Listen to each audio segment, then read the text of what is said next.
Shut up and sit down. Next, number 2. Solve the following equations by factorization method.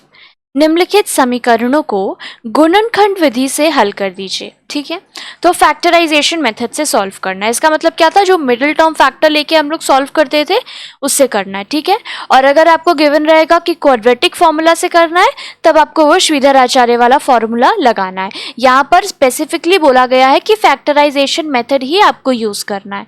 ठीक है, तो यहाँ पर आप अपना श्रीधराचार्य क्या था, -b plus minus root over b square minus 4ac by 2a, ये जो हमारा श्रीधराचार्य वाला फॉर्मूला था वो आप यहाँ पर चाहो तो भी आप यूज़ नहीं कर सकते हो। चाहे वो आपका इक्वेशन अगर कभी बड़ा भी गिवन हो तो भी आपको मिडिल टर्म फैक्टर ही यूज़ करना है। ठीक है, हो सकता है कि आपको करते करते ऐसा हो गया कि ये जो क्वाड्रेटिक फॉर्मूला है श्रीधराचार्य फॉर्मूला, ये आपको ज़्यादा बेटर और ईजी लगने लगा हो। बट अगर क्वेश्चन में स्पेसिफाइड लिखा हुआ है कि फैक्टराइजेशन मेथड से ही करना है आपको, ठीक है, तो आपको फैक्टराइजेशन मेथड यानी कि जो मिडिल टर्म फैक्टर से अब तक हम लोग सॉल्व कर रहे थे उसको मिडिल टर्म फैक्टर से ही सॉल्व करना होगा। आप क्वाड्रेटिक फॉर्मूला को यूज़ नहीं कर सकते हैं। ठीक है, चलिए स्टार्ट करते हैं। ऐसे अगर गिवन जब भी रहता है कि फैक्टराइजेशन मेथड से करना है, ठीक है, तो वो इजी ही रहता है और उसी तरह का नंबर्स उसमें गिवन रहता है कि आपका फैक्टर जो है वो ईजिली निकल जाए। ठीक है, तो चलिए स्टार्ट करते हैं। x minus 8 into x plus 4 is equal to 13। तो सबसे पहले तो इसको मल्टीप्लाई करना होगा। ठीक है, तो क्योंकि क्या है, अगर यहाँ पर ये होता कि x minus 8 into x plus 4 is equal to 0 होता, ठीक है, इन केस यहाँ पर इस तरह होता x minus 8 into x plus 4 is equal to 0 होता, तो यहाँ से हम लोग सीधे क्या करते, इधर x minus 8 is equal to 0 और x plus 4 is equal to 0 और यहाँ से x का वैल्यू 8 और यहाँ से x का वैल्यू -4 निकाल देते। बट ये कब करते, जब इक्वल टू में हमारे पास 0 होता।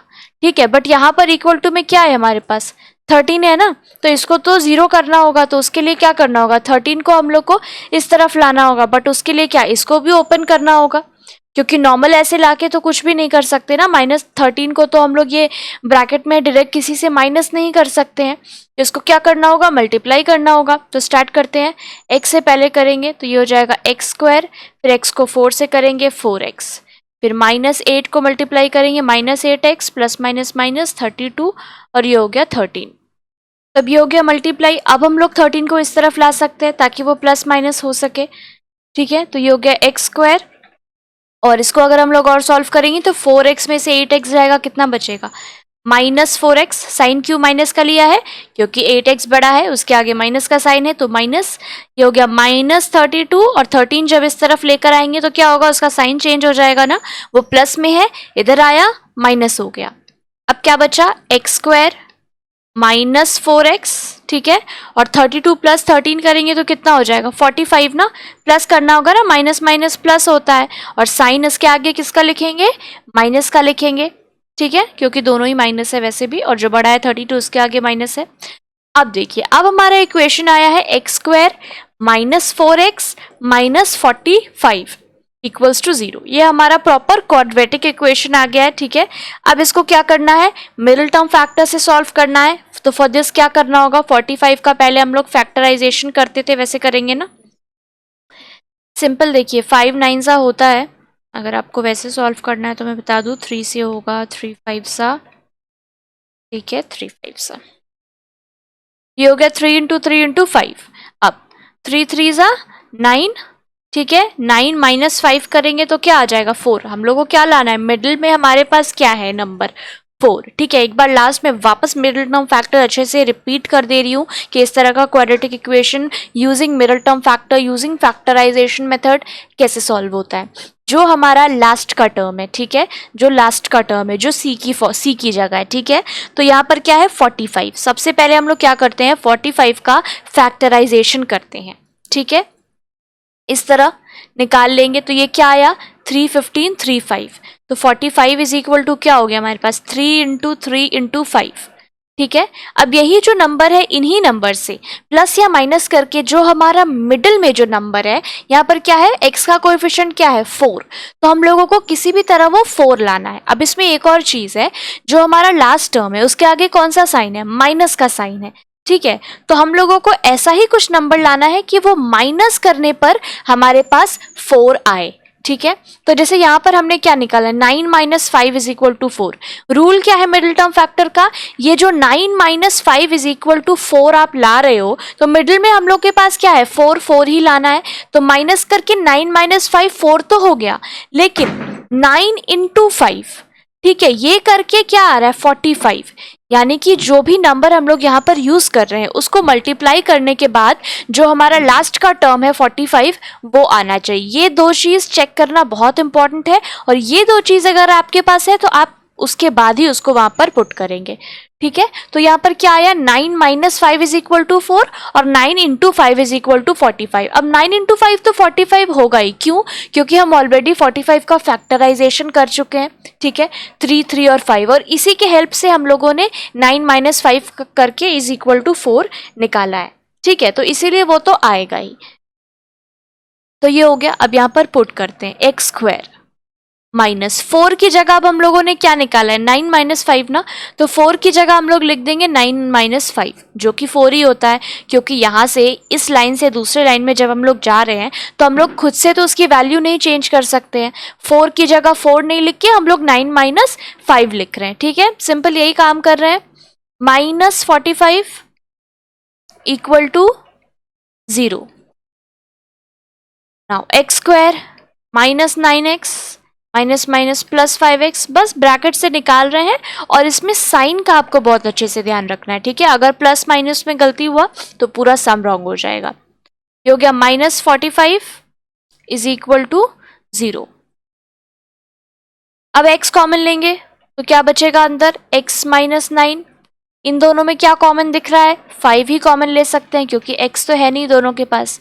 5 कॉमन लिया तो 5 9 जा 45, तो 45 की जगह 9 लिख दिया, इक्वल टू 0। अब ये हो गया, अब क्या बचा हमारे पास, x माइनस 9, और बाहर क्या बचा है, x प्लस 5। इस तरह से हम लोग इसको लिखते हैं। ठीक है, अब देखिए, अब x minus 9 into x plus 5 is equal to 0 आ गया। अब हम लोग इधर और कि या और या तो का फॉर्मूला लगाएंगे, तो इधर x minus 9 is equal to 0 और x plus 5 is equal to 0।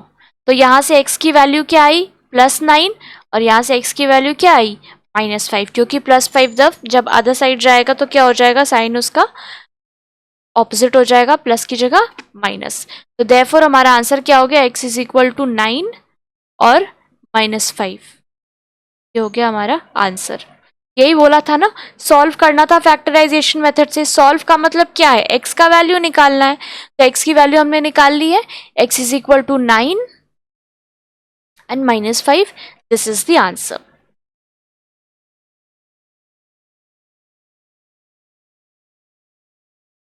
Next number 2, इसको भी फैक्टराइजेशन मेथड से सॉल्व करने के लिए कहा गया है। तो 3y square minus 7y is equal to 0।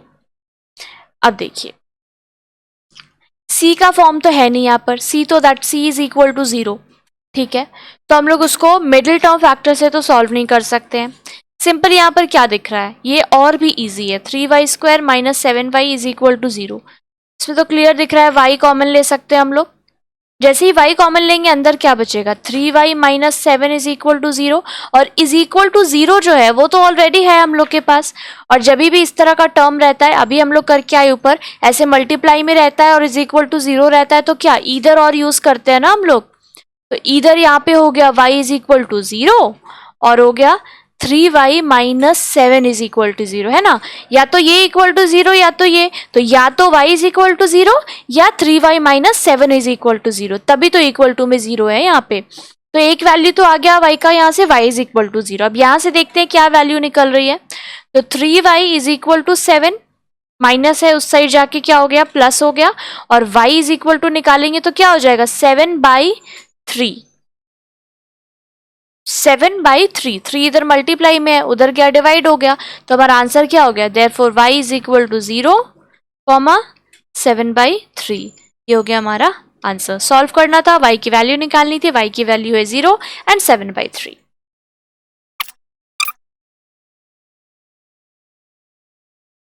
चलिए x square plus 3x minus 18 is equal to 0। अब ये ऑलरेडी पूरा क्वाड्रेटिक फॉर्म में ही गिवन है, इक्वल टू 0 है हमारे पास। अब सिंपल इसमें क्या करना है, मिडिल टर्म फैक्टर लगाना है। लास्ट टर्म हमारे पास क्या है 18, उसका जब हम लोग फैक्टराइजेशन करेंगे तो क्या हो जाएगा 2 9 3, लाना क्या है हम लोगों को 3। तो क्या कर सकते हैं हम लोग, 3 2 ज़ा ये क्या हो गया 6 माइनस 3 करेंगे क्या हो जाएगा 3 आ गया। 6 minus 3 is equal to 3 and 6 into 3 is equal to क्या हो गया 18। ठीक है, पुट कर देंगे, 3 की जगह क्या पुट करना है 6 माइनस 3। ठीक है, x minus 18 is equal to 0।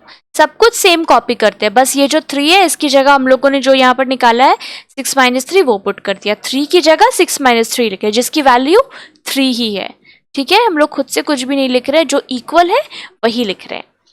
अब ब्रैकेट से बाहर निकालेंगे, x square plus 6x minus 3x minus 18 equal to 0।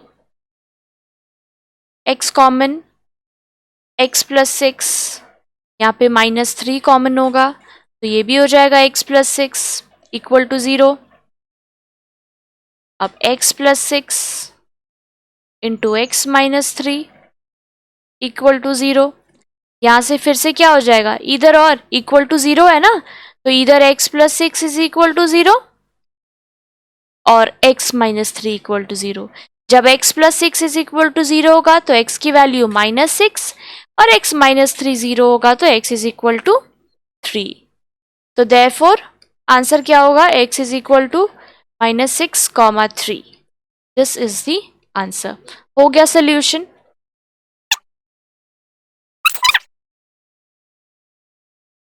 Next है 6x square plus x minus 15 is equal to 0। अब क्या था, लास्ट में कोएफिशिएंट क्या है 15, लेकिन एक और चीज यहाँ पर क्या है, एक्स स्क्वायर का जो कोएफिशिएंट है वो 6 है। हमेशा मिडिल टर्म फैक्टर में एक्चुअली यही होता है, जो लास्ट का टर्म है और जो एक्स स्क्वायर का कोएफिशिएंट है उसको हम लोग मल्टीप्लाई कर लेते हैं। लेकिन अभी तक हमने जितने सम्स किए सब में एक्स स्क्वायर का कोएफिशिएंट क्या था 1 था। ठीक है, बट यहाँ पर 6 है तो ये हो गया 15 इंटू 6 यानी कि 90। ठीक है, तब हम लोग इसका फैक्टराइजेशन करेंगे और मिडिल में हमारे पास क्या है, x का कोएफिशिएंट कुछ भी नहीं है यानी कि 1 है। ठीक है, तो 1 लाना है हम लोगों को। तो चलिए सॉल्व करके देखते हैं क्या आएगा।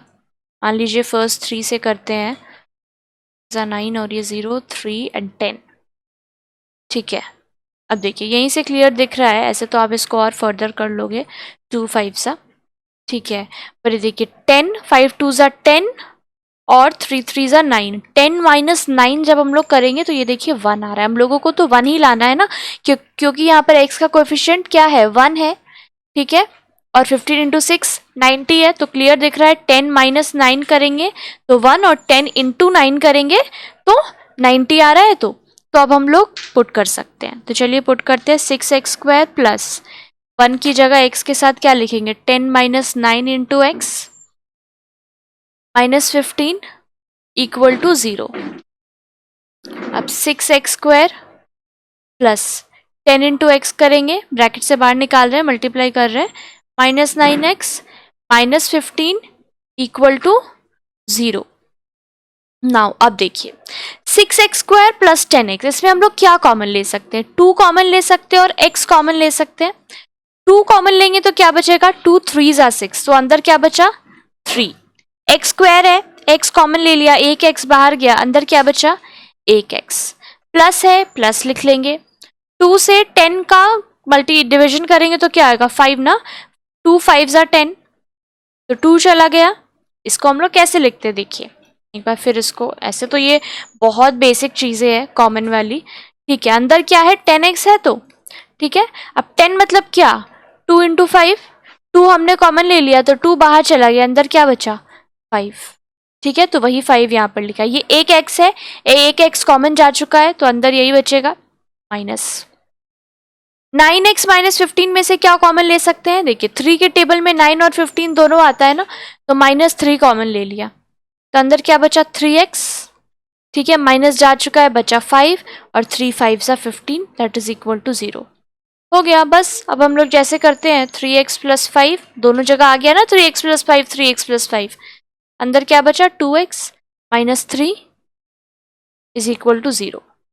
अब जैसे ये आया इज इक्वल टू 0 मल्टीप्लाई के फॉर्म में, तो इधर 3x plus 5 is equal to 0 और 2x माइनस 3 इक्वल टू 0। तो 3x is equal to minus 5, x is equal to minus 5 by 3 और यहाँ से 2x इज इक्वल टू 3 और x is equal to 3 by 2। बस यही पूछा गया था। तो therefore x is equal to minus 5 by 3 and x is equal to 3 by 2। ये हमारा हो गया क्या आंसर। डन।